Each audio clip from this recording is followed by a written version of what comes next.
10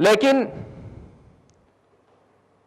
ہمارا جو مسئلہ ہے وہ یہ کہ مسلم قوم میں عوام کے اندر اس مہینے کی جو شرعی اور مذہبی پہچان ہے، جن میں سے بعض کا تذکرہ میں نے ابھی آپ کے سامنے کیا، ان میں سے کوئی پہچان ہم مسلمانوں میں سے اکثر لوگوں کے پاس نہیں ہے، اکثر لوگ ان میں سے کسی مسئلے سے واقف نہیں، لیکن اس مہینے کی پہچان ایک اور حوالے سے سب کے نزدیک معروف ہے، وہ ہے حضرت حسین رضی اللہ تعالیٰ عنہ کی شہادت۔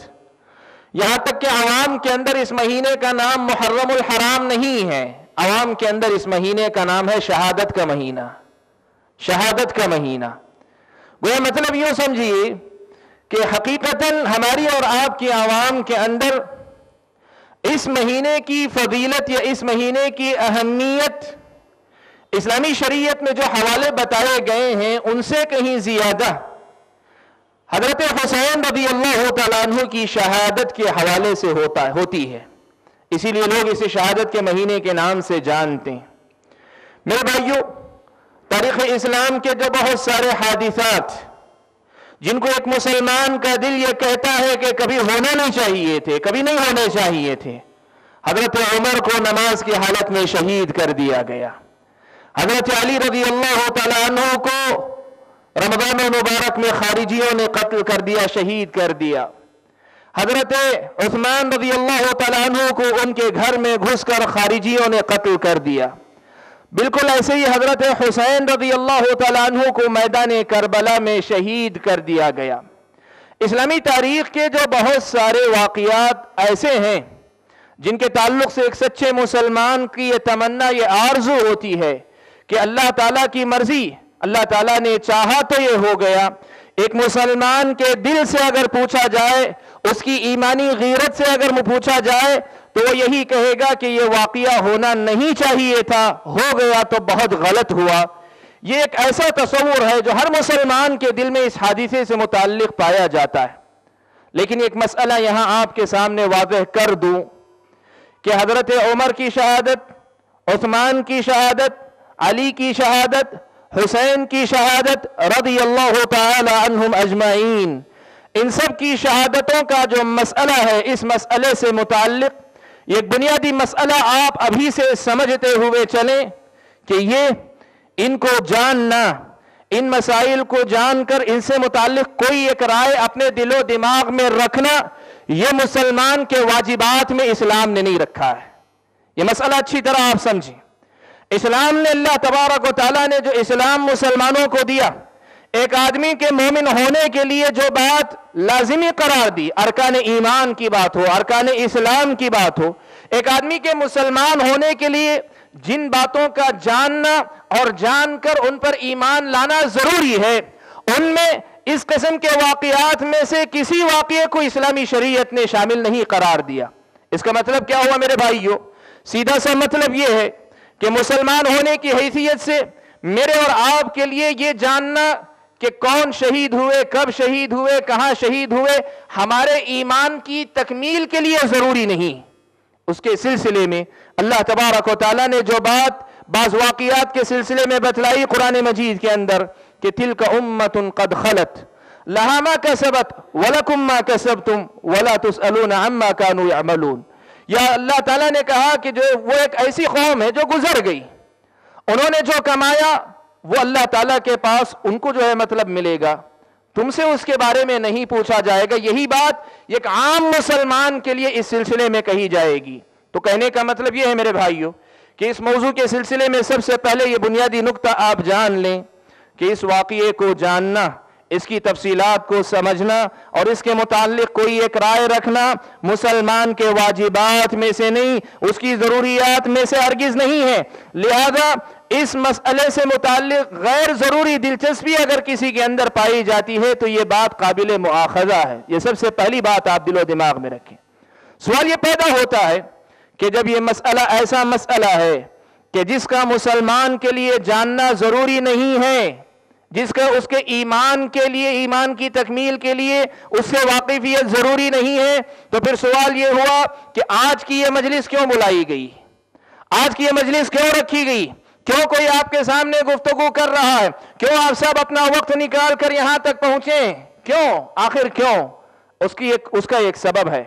سبب یہ ہے میرے بھائیوں کہ حضرت حسین رضی اللہ تعالیٰ عنہ کی شہادت کے نام پر دین کے اندر بہت ساری بدعتوں کو لوگوں نے ایجاد کیا، بہت سارے مسائل کو لوگوں نے اپنی طرف سے پیدا کیا، لیکن ان سب سے بڑھ کر اہم جو مسئلہ ہے وہ یہ کہ حضرت حسین کی مظلومیت کی داستاں سنانے کے نام پر، حضرت حسین کی شہادت کے تذکرے کے نام پر، حضرت حسین کی عقیدت، حضرت حسین کی محبت، ان سے اپنے جو ہے اظہار عقیدت کی آڑ میں لوگوں نے صحابہ کرام رضوان اللہ تعالی علیہم اجمعین کی شخصیتوں کو مجروح کیا، ان کی شخصیتوں پر اعتراض کیا، اور ایسی باتیں آپ کے اس شہر بنگلور کے اندر جو اخبارات چھپتے ہیں، میں انگریزی اخبارات کی بات نہیں کرتا کہ اس میں اسی باتیں کم آتی ہیں، لیکن اردو اخبارات کی بات کرو، اگر آپ کے پاس موقع ہو پچھلے 1 مہینے کے اخبارات آپ اٹھا کر دیکھ لیں،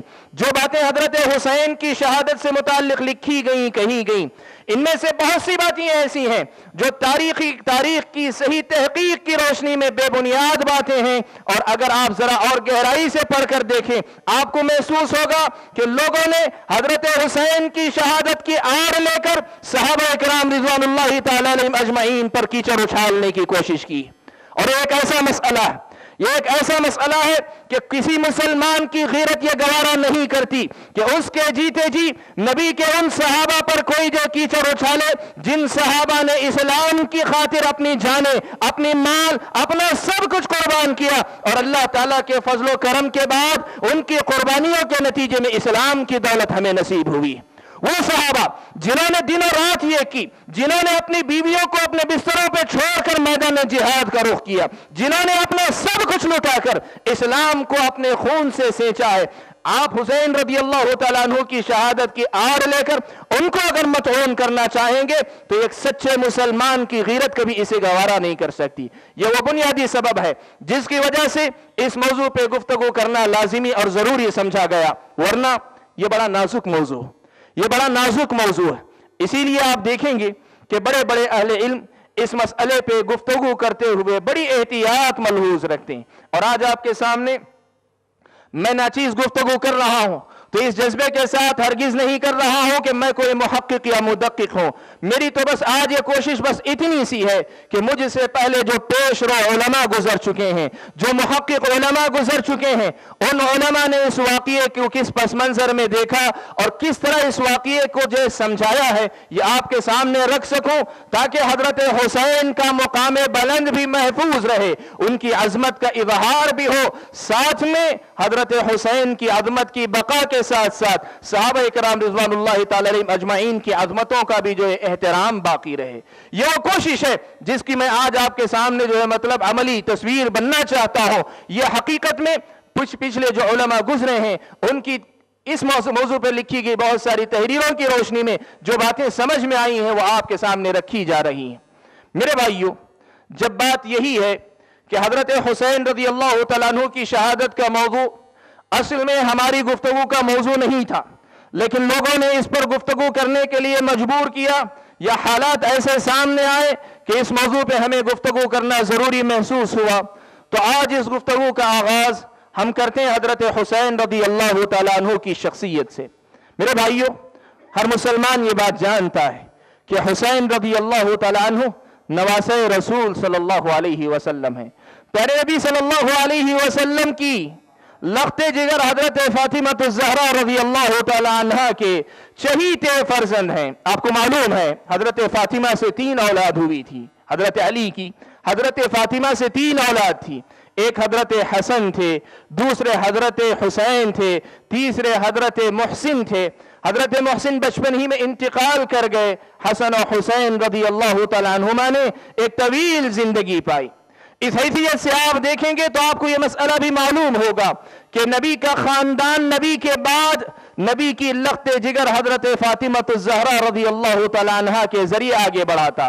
حضرت حسن و حسین نبی اکرم صلی اللہ علیہ وسلم کے خاندان، آپ کے گھر کی شمع ہیں. یہ وہ شخصیتیں ہیں جن کے ذریعے نبی اکرم صلی اللہ علیہ وسلم کی نسل برقرار ہے اور قیامت کے قریب تک یہ نسل برقرار رہے گی. اس حیثیت سے حضرت حسین کی عظمت کوئی قابل بحث چیز نہیں ہے، نہ محتاج بیان ہے نہ محتاج تعارف ہے. پھر بھی اللہ کے نبی صلی اللہ علیہ وسلم نے حضرت حسین کی بڑی فضیلتیں اللہ کے نبی نے بیان فرمائی.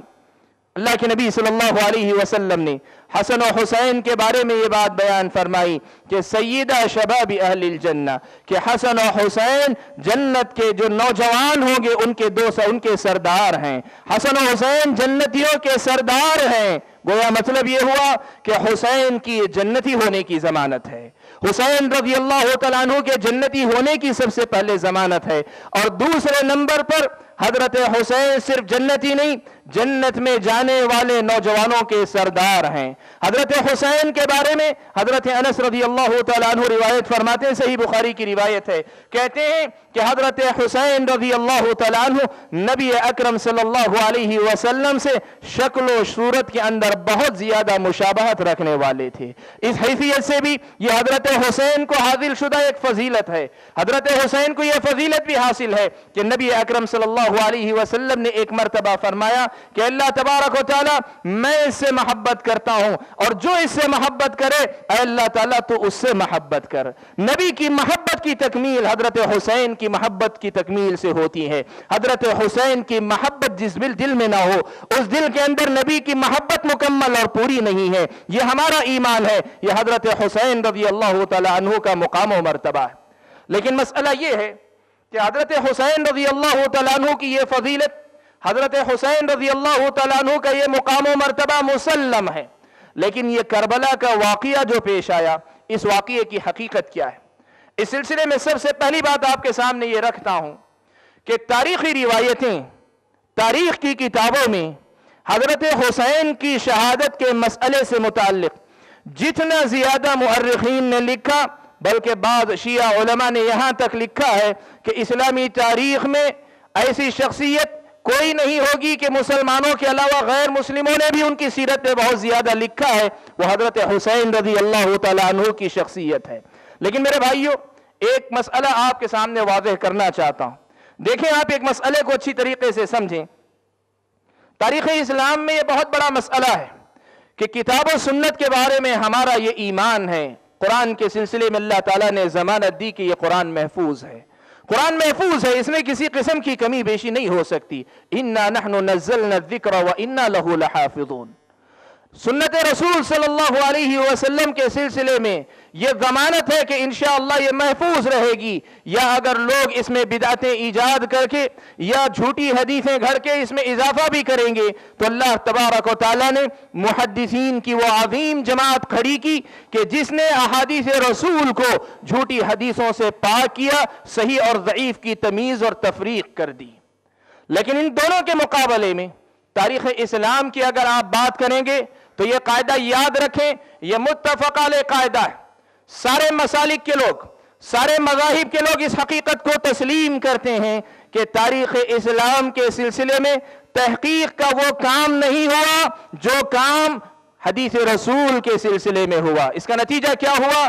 لوگوں نے مسلکی دشمنی، مذہبی تعصب کے نتیجے میں اپنے موقف کو صحیح بتلانے کے لیے، دوسروں کو غلط ثابت کرنے کے لیے بہت زیادہ حدیثوں کے نام پر اور تاریخی روایتوں کے نام پر بہت ساری باتیں غلط سلط اس کے اندر داخل کی. بالخصوص حضرت حسین رضی اللہ تعالیٰ عنہ کی شہادت سے متعلق محققین میں سے کئی ایک نے یہ بات کہی ہے. خاص طور پہ میں اس وقت علامہ ابن تیمیہ رحمۃ اللہ علیہ کا نام لینا چاہوں گا. علامہ ابن تیمیہ رحمۃ اللہ علیہ نے اس واقعے سے متعلق منہاج السنت النبویہ، جو آپ کی بڑی شاندار تصنیف ہے، اس میں بڑی تفصیل سے جائزہ لینے کے بعد ایک بہت بڑا قاعدہ بتلایا. کہتے ہیں کہ میری تحقیق کے بعد یہ بات سمجھ میں آئی ہے کہ حضرت حسین کی شہادت سے متعلق جس قسم کی مبالغہ آرائی سے کام لیا جاتا ہے، اس میں سے اکثر میں نے یہی دیکھا ہے کہ لوگوں کی گھڑی ہوئی جھوٹی روایتوں پر اس کا بہت زیادہ دار و مدار ہے.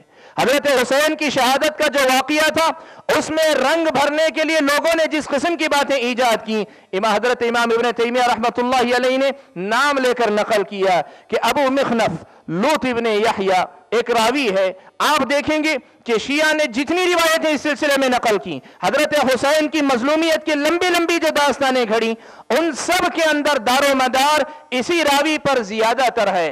لوط ابن یحییٰ ابو مخنف اس کا نام ہے، اس پر بہت زیادہ دار و مدار۔ اس کے بارے میں محققین نے یہ بات لکھی ہے کہ غالی قسم کا شیعہ تھا، اور جو ہے مطلب جھوٹ بولنا اپنے مسلک کے لیے وہ کار ثواب سمجھتا تھا، اپنے مسلک کے لیے جھوٹ بولنا وہ کار ثواب سمجھتا تھا۔ کہنا کیا چاہتا ہوں؟ کہنا یہ چاہتا ہوں کہ تاریخی روایتوں نے اس واقعے کو اس کی اپنی اصل شکل سے ہٹا کر بہت دور تک پہنچا دیا۔ محققین نے اسی پہلو کو سامنے رکھتے ہوئے حضرت حسین رضی اللہ تعالیٰ عنہ کے شہادت کے معاملے کو بڑی تفصیل کے ساتھ بیان کیا، اور صحیح جو تاریخی روایتیں ہو سکتی ہیں، قابل اعتماد جو روایتیں ہو سکتی ہیں، ان کی روشنی میں واقعہ نقل کیا۔ آج آپ کے سامنے سب سے پہلے اس واقعے کو میں بڑی بات تفصیل کے ساتھ نقل کرتا ہوں، پھر اس کے بعد کچھ سوالات آپ کے سامنے رکھنا چاہتا ہوں جو آج کا میرا اصل موضوع ہے۔ حضرت حسین رضی اللہ تعالیٰ عنہ کی شہادت کا واقعہ کیا ہے؟ تو آپ سب سے پہلے یہ مسئلہ سمجھ کر رکھیں، آپ کو معلوم ہے حضرت عثمان غنی رضی اللہ تعالیٰ عنہ کو شہید کر دیا گیا۔ خوارج نے جو باغی بن کر آئے تھے حضرت عثمان کو شہید کیا۔ اس کے بعد صحابہ نے حضرت علی رضی اللہ تعالیٰ عنہ کو خلیفہ منتخب کیا، تو جو باغی تھے انہوں نے بھی حضرت علی رضی اللہ تعالیٰ عنہ کو خلیفہ تسلیم کر لیا۔ حضرت علی کی خلافت میں کوئی قابل اعتراض بات نہیں تھی، کیوں؟ اس لیے کہ وقت کے صحابہ نے حضرت علی کو خلیفہ تسلیم کیا تھا، وقت کے مسلمانوں نے ان کو تسلیم کیا تھا۔ لیکن حضرت معاویہ جو اس وقت ملک شام کے امیر تھے، ان کے اور حضرت علی کے درمیان اس نقطے پر اختلاف تھا۔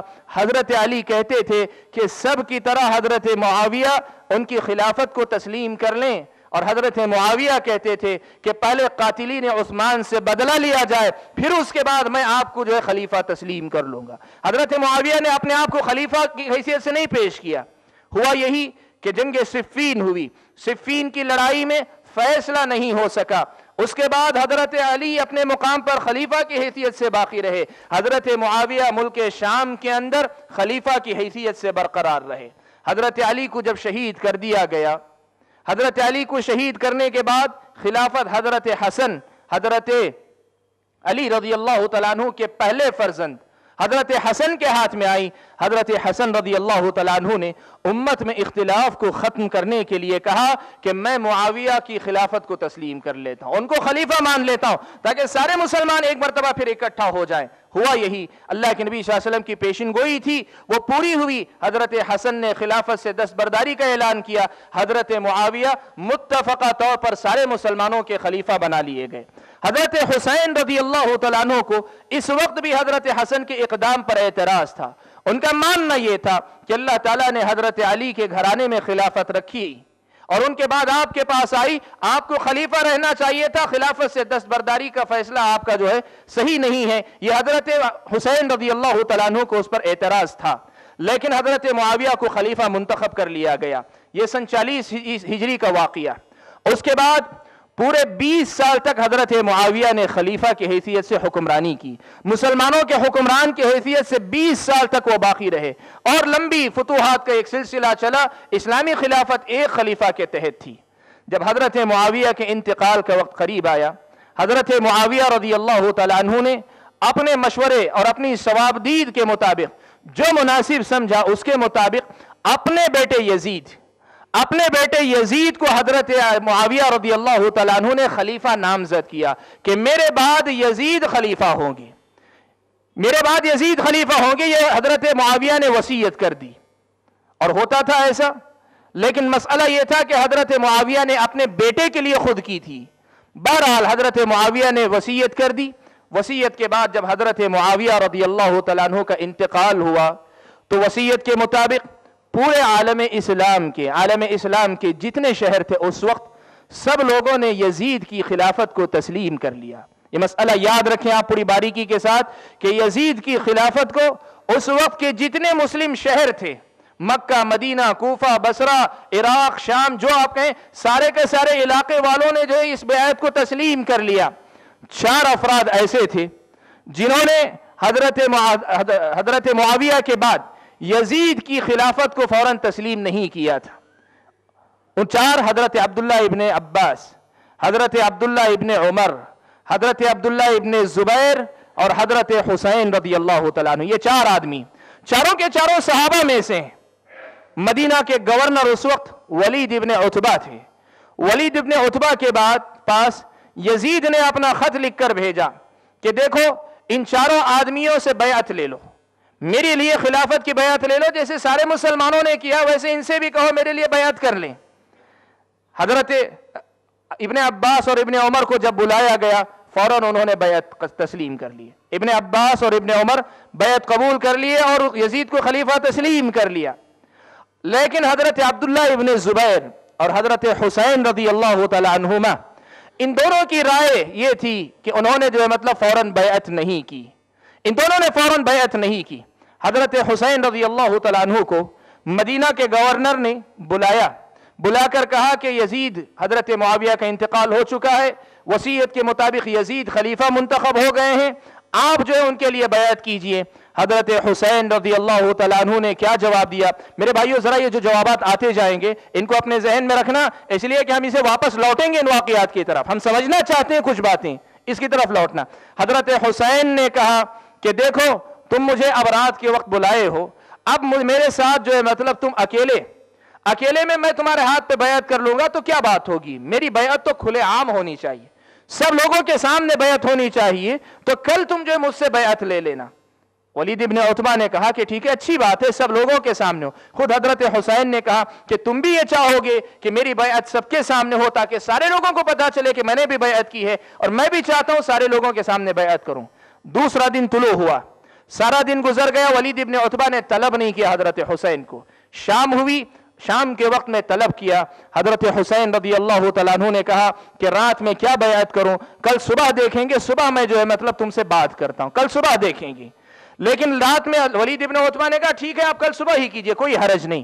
لیکن حضرت حسین رضی اللہ تعالیٰ عنہ راتوں رات اپنے خاندان اور اپنے گھر والوں کو لے کر مدینے سے مکہ کی طرف روانہ ہو گئے۔ حضرت حسین رضی اللہ تعالیٰ عنہ یزید کے لیے بیعت نہیں کرنا چاہتے تھے۔ کیوں نہیں کرنا چاہتے تھے؟ اس سلسلے میں صراحت کے ساتھ حضرت حسین کے الفاظ صحیح تاریخ میں آپ کو کہیں نہیں ملیں گے۔ کیوں نہیں کرنا چاہتے تھے؟ حضرت حسین کے دل میں کیا بات تھی؟ صراحت کے ساتھ حضرت حسین کے کلمات ہوں، یہ جو ہے تاریخ کے اندر نہیں ملتی، یہ محققین نے یہ بات لکھی۔ لیکن حضرت حسین کے جو حالات اور معاملات تھے اور سامنے نصیحت کرنے والوں نے جو نصیحت کی، اس کی روشنی میں علماء نے یہ بات لکھی ہے کہ حضرت حسین کی رائے یہ تھی کہ خلافت کا حقدار یزید سے زیادہ میں ہوں، یزید سے زیادہ خلافت کا حقدار میں ہوں، یہ حضرت حسین کی رائے تھی۔ مدینہ سے راتوں رات نکلے۔ جب وہ نکل رہے تھے تو محمد ابن الحنفیہ حضرت علی رضی اللہ تعالیٰ عنہ کے بھائی ہیں، حضرت علی کے بھائی ہیں، ماں الگ ہیں، حضرت فاطمہ سے حضرت حسین ہیں، اور خولہ بنت جعفر حضرت محمد کی والدہ ہیں، حضرت علی کے بیٹے ہیں محمد، حضرت علی کے باپ شریک بھائی ہیں۔ انہوں نے حضرت علی رضی اللہ تعالیٰ عنہ کو نصیحت کی، کہا کہ اے میرے بھائی، دنیا میں اگر کوئی ایسا انسان ہو سکتا ہے کہ جس کے ساتھ میں چاہ کر بھی خیر خواہی اٹھا کر نہیں رکھ سکتا تو وہ آپ ہیں، یعنی ہر حال میں خیر خواہی کو میں واجب سمجھتا ہوں، تو اے میرے بھائی آپ ہیں، اور آپ کے لیے ساتھ میرے لیے خیر خواہانہ مشورہ یہ ہے کہ آپ جو ہے نہ جائیں، آپ اس طرح نہ جائیں، اس لیے کہ آپ اگر ایسے نکلیں گے، کسی شہر میں جائیں گے، مسلمانوں کی جماعت آپ کے ساتھ ہو جائے گی، نتیجہ یہ ہوگا کہ یزید کے ساتھ تو مسلمانوں کی عام جماعت ہے ہی، آپ کے ساتھ آنے والے مسلمان یہ 2 جماعتیں بن جائیں گی، آپس میں ٹکرائیں گی۔ اور اس کے بعد محمد ابن الحنفیہ نے ایک لفظ کہا، اور میں سمجھتا ہوں جب یہ صورتحال پیدا ہوگی تو سب سے پہلے جس کی جان کا خطرہ ہوگا وہ آپ ہوں گے۔ حضرت محمد ابن الحنفیہ نے حضرت حسین سے کہا کہ سب سے پہلے جس کی جان کا خطرہ ہے وہ آپ ہوں گے۔ حضرت حسین نے جواب دیا کہ اے میرے بھائی، تمہاری خیر خواہی پہ مجھے شبہ نہیں ہے، مجھے یقین ہے کہ تم خیر خواہی میں مشورہ دے رہے ہو، لیکن میں نکلنے کا فیصلہ کر چکا ہوں۔ حضرت محمد ابن الحنفیہ نے کہا کہ اگر آپ جانے کا ارادہ کر چکے ہیں تو میرا مشورہ مانیے کہ مکہ جائیے. مکہ جانے کے بعد مکہ میں رک کر دیکھیے, حالات صحیح رہے ٹھیک ہے, ورنہ آپ جو ہے وادیوں میں نکل جائیے, پہاڑوں میں کہیں مسکن بنا لیجئے, پھر اس کے بعد وہاں رہ کر آپ حالات کا جائزہ لیجئے. واقعی آپ کو لگے کہ آپ کی حکومت قائم ہو جائے گی, آپ کی خلافت قائم ہو جائے گی, تب آپ جو ہے مطلب قبول کر آئیے, ورنہ جو ہے مطلب آپ کسی شہر کے اندر مت جائیے, مجھے آپ کی جان کا ڈر محسوس ہوتا ہے. حضرت حسین نے جواب دیا کہ میرے بھائی تمہاری خیر خواہی پہ شبہ نہیں ہے, لیکن میں جانے کا فیصلہ کر چکا ہوں, چلا جاؤں گا. نکل گئے محمد ابن الحنفیہ پہلے آدمی. اس کے بعد حضرت امام ابن کثیر رحمت اللہ علیہ نے البدایہ والنہایہ تاریخ کی کتاب ہے, اس میں انہوں نے نقل کیا ہے کہ راستے میں حضرت عبداللہ ابن عمر اور عبداللہ ابن عباس سے ملاقات ہوئی. پتہ چلا ان کو پتہ چلا کہ معاویہ کا انتقال ہو چکا ہے. میں نے ذکر کر دیا کہ وہ دونوں بیعت کر چکے تھے, بیعت ابھی یہاں نہیں ہوئی تھی, مدینہ پہنچنے کے بعد انہوں نے کی تھی, لیکن وہاں پہنچنے سے پہلے راستے میں ملاقات ہوئی تو دونوں نے کہا, عبداللہ ابن زبیر اور حسین دونوں سے سامنا ہوا تھا, تو کہا کہ دیکھو تم دونوں اللہ سے ڈرو اور مسلمانوں کے درمیان اختلاف نہ پیدا کرو. حضرت حسین اور حضرت عبداللہ ابن زبیر کو ابن عباس اور ابن عمر نے نصیحت کی. پھر اس کے بعد ابن کثیر اور تفصیل نقل کرتے ہیں کہ حضرت ابن عباس نے کہا کہ اے میرے بھتیجے, حضرت حسین کو کہا کہ اے میرے بھتیجے, مجھے پتا چلا کہ تم جو کوفہ جانے کا ارادہ رکھتے ہو, میرا کہنا مانو کہ کوفہ کے لوگ جو ہے وفادار نہیں. اصل میں ہوا یہ تھا کہ مکہ جیسے ہی حضرت حسین پہنچے تو کوفہ کے جو بڑے بڑے سردار تھے وہ یزید کے لیے بیعت کر چکے تھے وہاں, لیکن حضرت حسین کے بارے میں جیسے ہی پتہ چلا, خطوط لکھے ان لوگوں نے, حضرت حسین کو خط لکھے کہ آپ یہاں چلے آئیے, یہاں حالات بالکل آپ کے لیے سازگار ہیں, آپ جیسے ہی آئیں گے ہم آپ کو اپنا خلیفہ بنا لیں گے. حضرت حسین رضی اللہ تعالیٰ عنہ نے دیکھا کہ یہ لوگ خلیفہ بنانے کے لیے تیار, امت کا ایک طبقہ مجھے خلیفہ بنانے کے لیے تیار ہے. تو حضرت ابن عباس نے نصیحت کی, کہا کہ میری بات مانیے کہ آپ مت جائیے, وہ بے وفا قوم ہے. کیوں کہا حضرت ابن عباس نے؟ اس سے پہلے حضرت علی جب کوفہ میں تھے, خود حضرت حسین کے والد, تو یہی کوفے کی قوم حضرت علی کے ساتھ بے وفائی کر چکی تھی, ایک مرتبہ بے وفائی کر چکی تھی, اس لیے حضرت ابن عباس نے نصیحت کی کہ آپ جو ہے اسے ایسا مت کیجئے. حضرت ابن عباس کی رائے کو بھی حضرت حسین نے قبول نہیں کیا, کہا کہ میں کوفہ جانے کا فیصلہ کر چکا ہوں. تب حضرت ابن عباس نے کہا کہ جب یہی بات ہے تو کم از کم میرا مشورہ یہ مانیے کہ اپنے بیوی بچوں کو آپ یہیں چھوڑ کر جائیے, بیوی بچوں کو یہیں چھوڑ کر جائیے, اس لیے کہ مجھے ڈر ہے کہ آپ کے ساتھ بھی کہیں وہی معاملہ نہ ہو جو حضرت عثمان کے ساتھ ہوا تھا کہ ان کے بیوی بچوں کے سامنے انہیں شہید کیا گیا تھا, آپ کو بھی ویسے کر دیا جائے. لیکن حضرت حسین نے ان کی بات کو قبول نہیں کیا. تیسرے نمبر پر حضرت عبداللہ ابن عمر کا نام آتا ہے. عبداللہ ابن عمر رضی اللہ تعالیٰ عنہ نے جیسے ہی پتہ چلا, مورخین نے, حضرت امام ابن کثیر نے نقل کیا ہے, کہا واپس جا کر کہا 2.5 دن کا فاصلہ طے کر کے آیا ہوں, مجھے پتا چلا آپ کوفہ جانا چاہتے ہیں, آپ میری بات مانیے, یہ چیز آپ یہ اپنے دل سے نکال دیجئے. حضرت حسین سے کہا آپ اپنے دل سے اس خیال کو نکال دیجئے, کوفہ جانے والی بات چھوڑ دیجئے. حضرت حسین رضی اللہ تعالیٰ عنہ نے خطوط اٹھا کر دکھا ہے کہ دیکھو کوفے والوں نے مجھے بلایا ہے, میں اس لیے جانا چاہ رہا ہوں. حضرت حسین رضی اللہ تعالیٰ عنہ کو ابن عمر نے کہا کہ کوفے کے لوگ قابل بھروسہ نہیں, قابل یقین نہیں ہیں, آپ ان کی بات پہ اعتماد مت کیجئے. لیکن حضرت حسین نے کہا کہ نہیں, میں نے جانے کا فیصلہ کر لیا ہے. یہ حضرت حسین رضی اللہ تعالیٰ عنہ کا مقرر جواب تھا. تب حضرت عبداللہ ابن عمر نے کہا کہ اے حسین, میری ایک بات تم سنو, میں ایک بات تم کو سناتا ہوں, پیارے نبی صلی اللہ علیہ وسلم کی ایک حدیث میں تمہیں سناتا ہوں. وہ حدیث کیا ہے؟